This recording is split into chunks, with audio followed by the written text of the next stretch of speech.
John Mitchell is right here. It says John Mitchell, and you see that lion, and then it says Mary Ann, daughter of John Mitchell, and you see that lion again. So again, remember I was telling you that some people have had come up to me before and they said, I'm taking my mother's clan because I'm a girl, or I'm a lady or a woman, and that my brother takes the father's clan. But that isn't how it worked. You took your father's clan whether you were a boy or a girl. So the same thing, Wendy Beast and son. What's interesting here, you see that his foreleg is going down. So I think they're doing that to try and show that it's either a caribou as opposed to a four-legged like a fox or whatever, eh? So his leg is going down. And then the same thing here, here's Wendy Beast and his son. But when I showed this to Gord Wendy Bentz, he said the same thing that many of us could say here. He says, that's not even our real name. That's not even our real name, what he said of this, eh? And then the same thing with, I was listening to a videotape of Jim Panamick here, and I heard that Elizabeth Panamick said the same thing, that they're not really Panamicks, that they were really Madabis. That's what Jim and Elizabeth had said. So you have all these names, and people, like I was showing you, they were known by two names.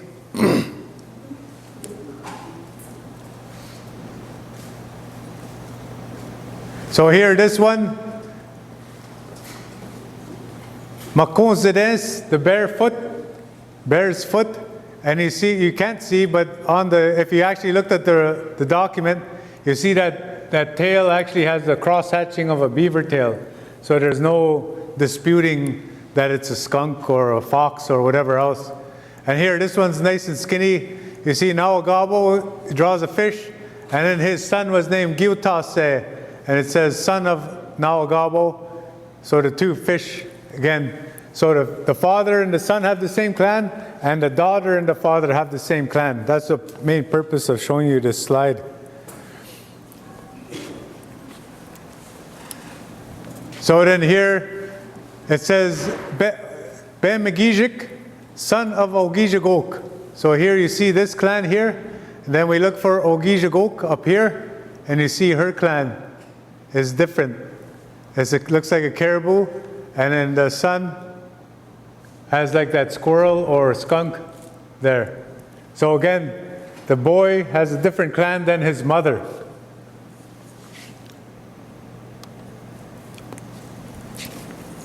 So the other thing they would emphasize here, see Tekama, and he has that beard or the bell on the moose, eh? So that's what he's really emphasizing there on the moose clan, Tekama. And then here, Meshkunige, it just looks like a blown up dirigible, but it's actually a beaver. And then here, Bibamse, again, a fish. So here we can't tell what kind of fish it is, just the way it's drawn. But I'll show you later what we do when we check this out. Here's John Mitchell, and then here Wasagijik with that bird flying upside down. And then here's Benjamin de Siganok, Jean-Baptiste's son, and you see again that Pipi Gwen. And then here John Nawagijik, and they draw that bell again, so that's how I know it's a moose rather than caribou. And then here Chir-Baptiste, and then he draws that Wasi, that brown bullhead, that catfish. Isaac and Benjamin are brothers. And then here, these three are related. Nawagabo, Ogima Benes, Gijago Benes. I don't know if they're three brothers. One might be an uncle. So here again, this is a painting Shawanaswe. Shawanaswe means he's facing the south. And then here, Bebamse puts his clan there. So Bebamse is a descendant, and all the documentation I've looked at, these different petitions they have and that, I still can't figure out, because they write things like, he was our father and grandfather, and then it's signed by 10 people, so I'm like, well, which one's which here? And So, and then Nawagabo writes a letter and he says, when Shawanaswa set aside this land, him and his nephew came here. So I'm like, well, which one's the nephew and which one's the... So there's a lot of different questions I have here still. But here, Bebamse and Nawagabo, these two end up, Bebamse dies and then Nawagabo becomes the chief. But you see, it's a long fish and they call this the dorsal fin. So you see that dorsal fin is way at the end and it's not in the middle. If you do fishing, you know a pickerel has the dorsal fin right kind of in the middle, as does a whitefish. But a pike, their dorsal fin is way at the back, at the end. So here again, here's this. They came to Chiging. This was actually signed in Chiging, but it's a Magnetowan session to seed all the lumber on the Magnetowan Reserve. And then this was all signed by the chief himself, Bem Guneshkung. And then George Abataswe signed it. And you see here different names. Bem Guneshkung signs for himself and for his son, Francis Bem Guneshkung, who later became Bebmosh. And then here, Bebonung, he draws this big bird. So I can't tell what it actually is. And then Kinu, or Kinis, the war eagle, little war eagle. And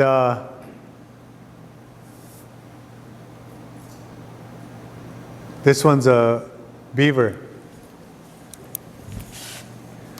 So we call that our brother or sister reserve, Magnetowan, because that Bem Guneshkung was the chief at Magnetowan, but in 1850, when he actually signed the treaty, he was living in Chiging here. And then he lived and died here in Chiging, and then some of his people went back and lived at Magnetowan, but they were all related here. So here's Pegamagabo, and he is a caribou, and then Majakwat as well. And these guys are an Menominee. I don't know what that is there. So you see all these other ones. But this one, I didn't scan it. This is in 1910, the reserves, First Nations on the Highway 69 corridor signed a petition, and the chief was Henry K. Abitong, and he drew his totem, and they actually wrote beside it, Pike, so we know what they were going for, even if they were poorly drawn too. Then Councillor Wesley Jacobs had the clan of Beaver, and then Pemajuan, and they put reindeer, and they spelt it like, instead of R-E-I-N, they actually put R-A-I-N. And then here, Wasa Kung, Muskie, and then Frank Gagwech, reindeer, and then Joseph Patatagoose, a reindeer, and then Gaga Geese, a reindeer, Peter Naganosh, reindeer, and Councillor Antoine Nawakamakagabo, reindeer. So on that previous slide, I forgot to show you that Magnetowan chief, Naganosh, he signed, Bem Guneshkung signed on behalf of Naganosh, and it was a reindeer. So you could say at times when you look at just the image, well, is this a moose, is this a caribou, or is this a deer? But then you compare it with other documentation, then you say, okay, Naganosh is definitely a reindeer because he signed this thing in 1910, and he put his totem there, and he wrote it in English that it's reindeer. So we know that for sure. And the same thing with Nawakamakagabo, reindeer, same thing. And then here, Peter Misabe put a loon. So we know there's a loon clan around the Highway 69 corridor. So this fella is Gord Wendebents back in 1820. Just kidding. No, this guy's name is, I always thought he looked like Gord. Anyway, this is a Shawano John Noddy, and he was at Walpole Island, and he was reportedly Tecumseh's aide-de-camp at the Moravian town. But here you see Pitwe Gijik, he puts just a footprint, and that's a crane footprint. And then here, a Shawano, and he puts a bird there of some sort. So I can't really figure out what bird that is. But this is a drum that's at the Royal Ontario Museum. They have this drum, and they have this medal of his there. These guys are from Rice Lake in Alderville. And this is Chief Badash and Crow. So you see here, Joseph Sawyer signs with an eagle from the River Credit. Peter Jones, oh, here it is. And he signs with an eagle as well. And then Alderville, John Sunday, Caribou, Big Jacob, Caribou, Joseph Skung, I don't know what it is. And then here, Badash has that crane, and Kopaway as well. And then here, this is the one I wanted to show you. That's an oak tree. There, that one's the oak tree. So then by Rama, Yellowhead, Big Shilling, and Nanagishkung, they're all caribou there. So anyway, you go down, you drive through that, I think it's Highway 11 that you can take through Huntsville and go back roads to Peterborough, then go up, I forget, is that the road? Then you'll come to a place called Potash. And that's actually a corruption of this chief's name. And it's, if we were out on the bay and we saw the Chijiman coming in or somebody else, we'd say Bidashe, if they were come sailing in. But then when you make a name, you take that last I off, like Naganash and Bebemash. So it would, the whole thing would be Bebemashe, he's sailing a boat. Naganashe, he's sailing in the front, or sailing or soaring. And then Badashe, Badash is, he's sailing this way, comes approaching by the wind. Soaring or sailing, it's both. So here, this is John Sunday, and he had caribou or buffalo. They actually put on some of their documents ox. And so one time my friend, she was doing, her name's Darlene Johnson. She actually was the one who helped me understand quite a bit of this.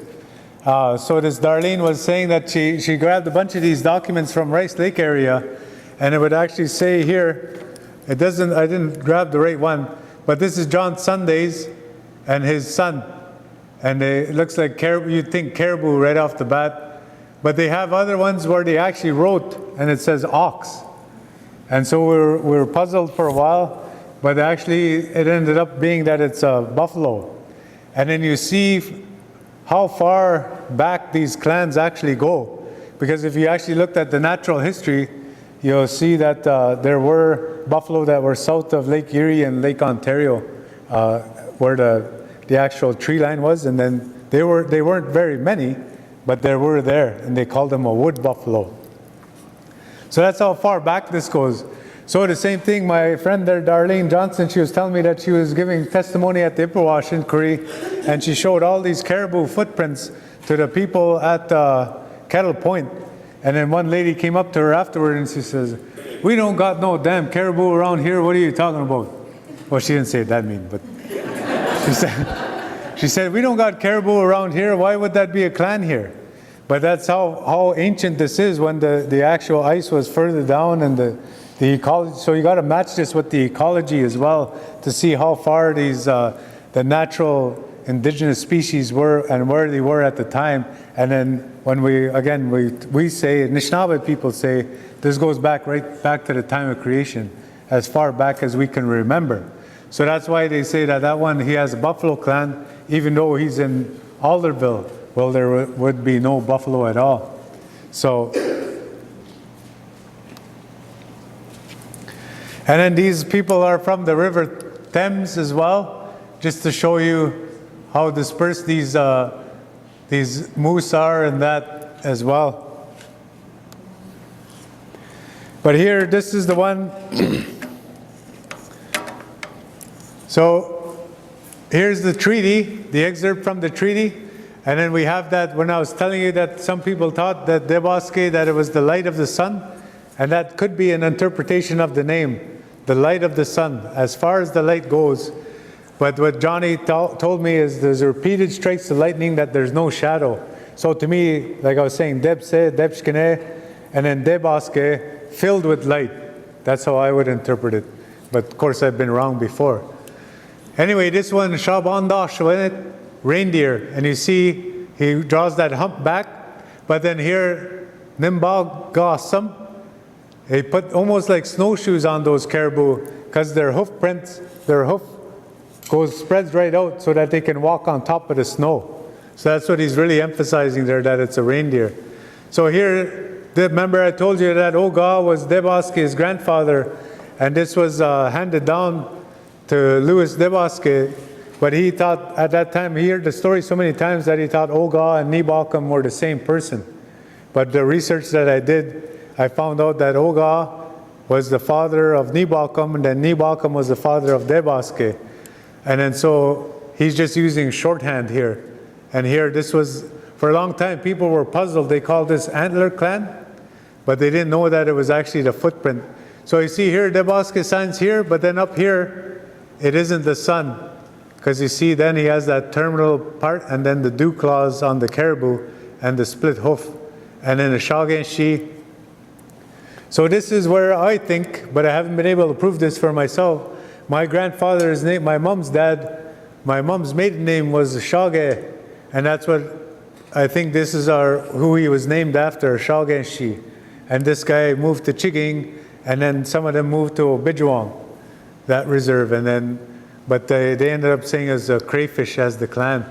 So here you see that for sure, marked there. So that these are 1, 2, 3, 4, 5, 6 different ways to represent the Caribou clan. And then of course, you know, caribou, they call a reindeer as well.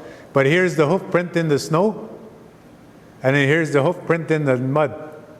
And then I wasn't able to show, I just pulled these off the internet, but you'd be able to show that dot there at the back if it were in the snow as well. So that's how we ended. Darlene was the one, I think, who figured that out. Darlene Johnson. So here, and this is the one she said that cemented it. Because here's Oga's signature in 1781, Michilimakinaw's signature, and he just goes for the regular antlered caribou. But then here it says Oga, Chippewa Chief. And it's expressly, he uses the footprint, the hoof print. And we used to just think this was killer giraffe. But here you see all along there. Same guy, but just the pen got away on him. And then here, this one says in Ojibwe, Nin Nitam Wegimawea, Jabugijik, Ninda Jibian, Nindijnakazwin, Minwa Dash Gukana, and Dachia, Gawabindan, Nindo. So he says, me, I am the first chief here, Shabugijik, and I write down our names and all our number here for you to see our clan. So here he puts their clan down here. There's some kind of fish.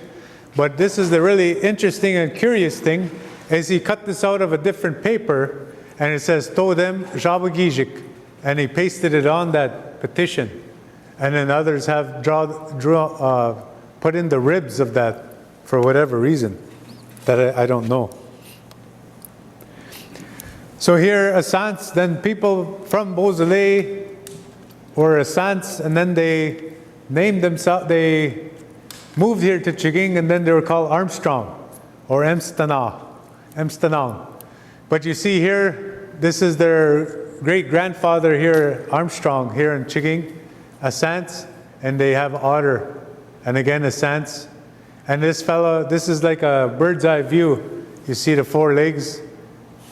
We know that this fellow's is otter because in a different document they actually wrote otter.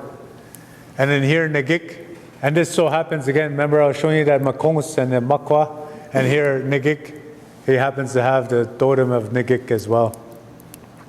But here, this is that Shegwinda petition again, and you see here they actually put Martin, and they actually drew ears. And they wrote Martin, and here, otter, no ears.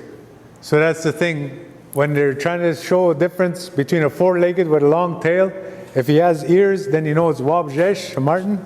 And if no ears, then you know it's a otter. So here, they emphasize those ears of the Wabjesh. And here, you see he has hardly any ears, that Nagik. So here's the Jijok, and this is what I was saying. I think this is actually a Loon, but here Jijok, and again a Jijok. This guy here, where is he? Oh, here. Bonnies, he uses this, the footprint, and then here, this time he uses the whole bird. Same thing here. Gikwet Tamagishkam draws the whole bird, and then here draws the bird again. Crane.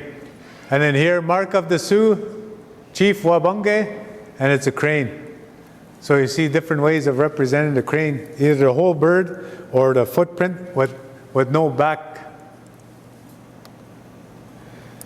So here, this is the crane. So sometimes you see people, you meet people, and then they saw a heron. And then they say, oh, I saw a crane. But it's really a heron. So here, this is their footprint that they leave, and you see there's no back claw.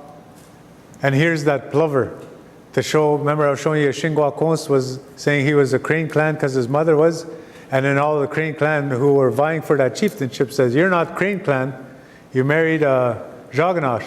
And so this is, some say plover, I know him as killdeer. So here, this one is a bittern, and moshkas, they call them, and jashage, that's a heron. But sometimes you'll hear people, they'll see these two, and they'll say, I saw a crane. So you gotta, still the English will mix you up if you say, I saw a crane, but you really mean this. And you even see people say that, they put on their regalia, I'm Crane clan, and then they have this heron there. So it's a jashage or shage. And then that one's mark is this, where his footprint leaves a back claw, that one. So that's the difference. These two are that.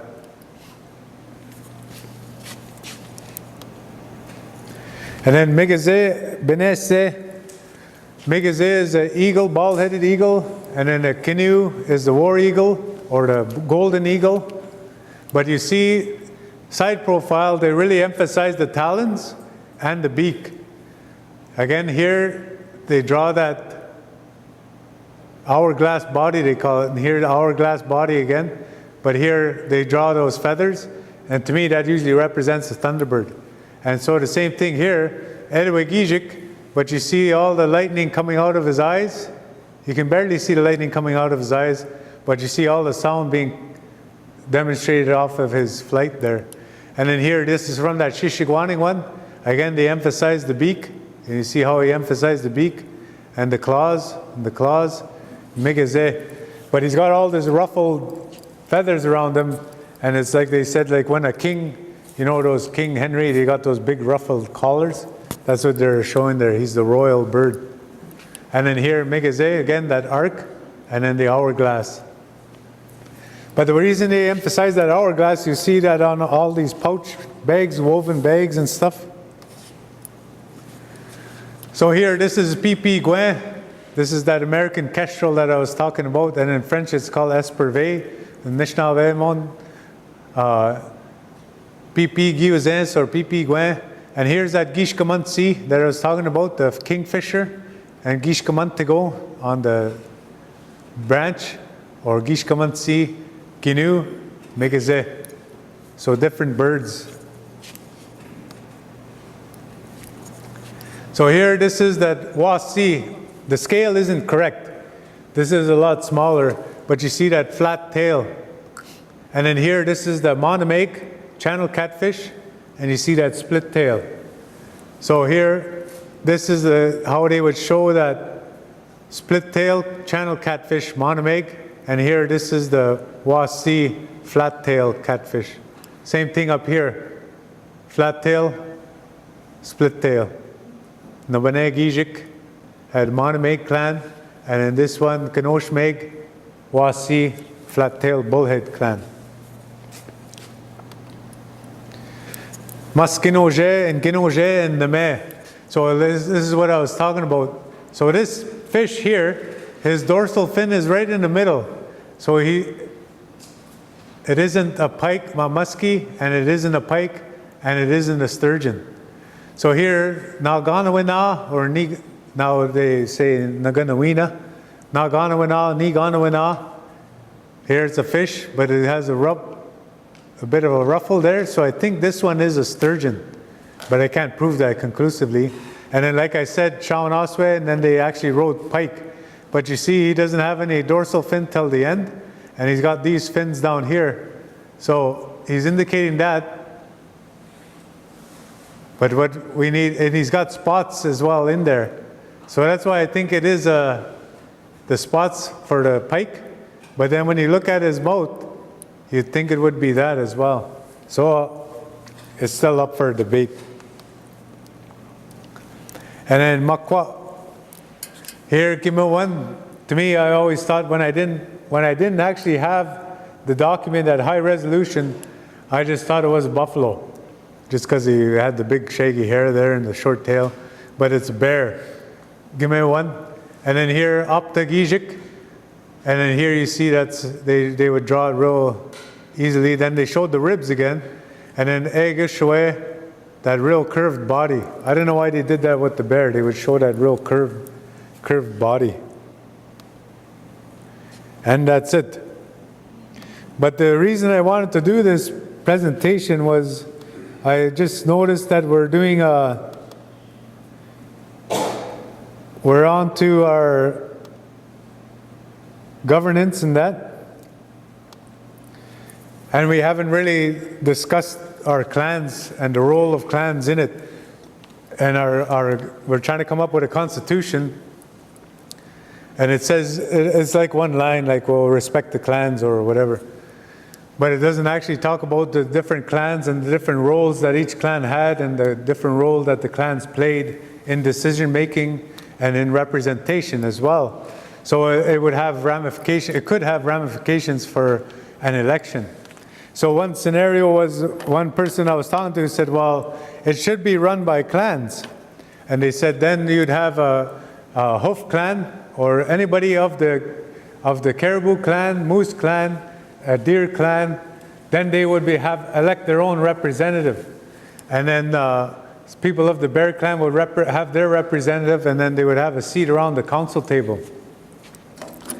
And then I said, well, then you get into this, what ends up happening in that case, you have Nwatans, Debosques, and Bevmoshes that are all caribou clan.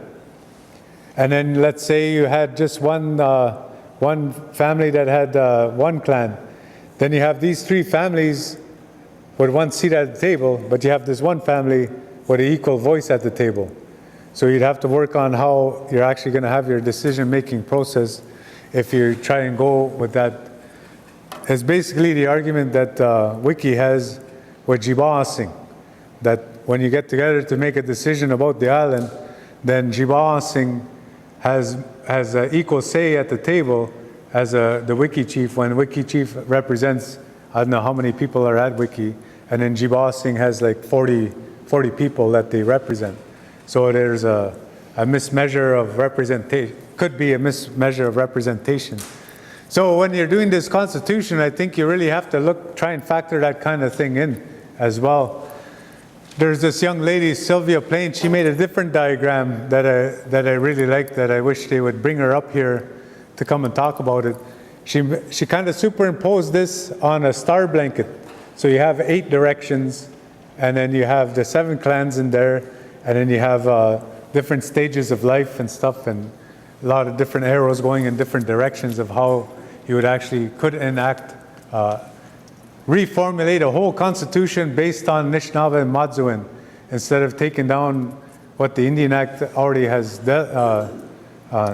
what they call devolved to us, and then we say, okay, we're going to make our constitution from this, rather than using this as the starting point and then spring off from that and wrestle with all the problems that we might encounter with that. So that was why I did this presentation ahead of the next treaty one. So next month I'm planning to do a talk on the Treaty of 1836, on its formulation here, because I did the treaty, an overview of treaties, then the Treaty of Niagara, then the next one was supposed to be 1836 treaty. So that's what the plan is next month. And then after that, 1850, then 1862. So So thank you all for staying this long. See, you are tired and yawning away and everything, but thanks for staying the whole time.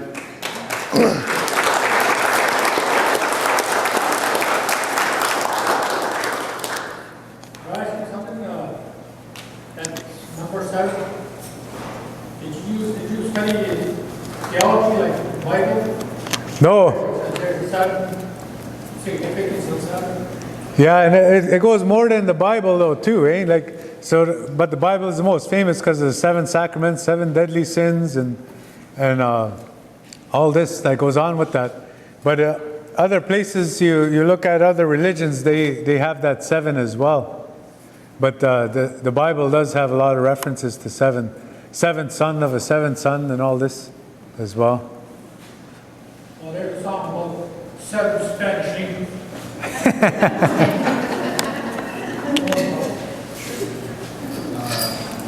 Any other questions? Magneet? Bonjour. There's a painting over here. Are you going to be selling the video here? I was going to just put it on the OCF website. And then I'm going to make a book. But I got to get permission from the different archives to use the actual documents. So that's what's taken a bit. So the talk will be online, but the book will be for sale later. Charles.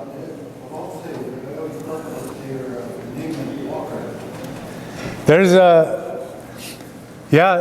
some say walker, and others, it could actually mean too, flying about, whizzing around, of a bird flying, not you on Saturday night. Or Bebam says, so it could be, it depends on how you say it. Beba Mose would be the older way if you're, and that's why we Anishinaabe on Manitoulin contract our words, so we say Pam Se.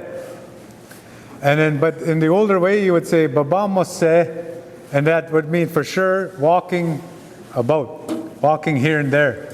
Then if you said Baba Misse, that means it's flying around.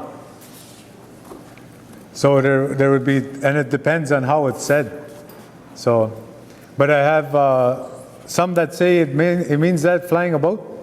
But then one of the people early on in the 1880s or 1890s, they said, my name's Bebam Se, and they put in brackets Walker. So I take it they knew it. What's that? Yeah. Pike or sturgeon. So.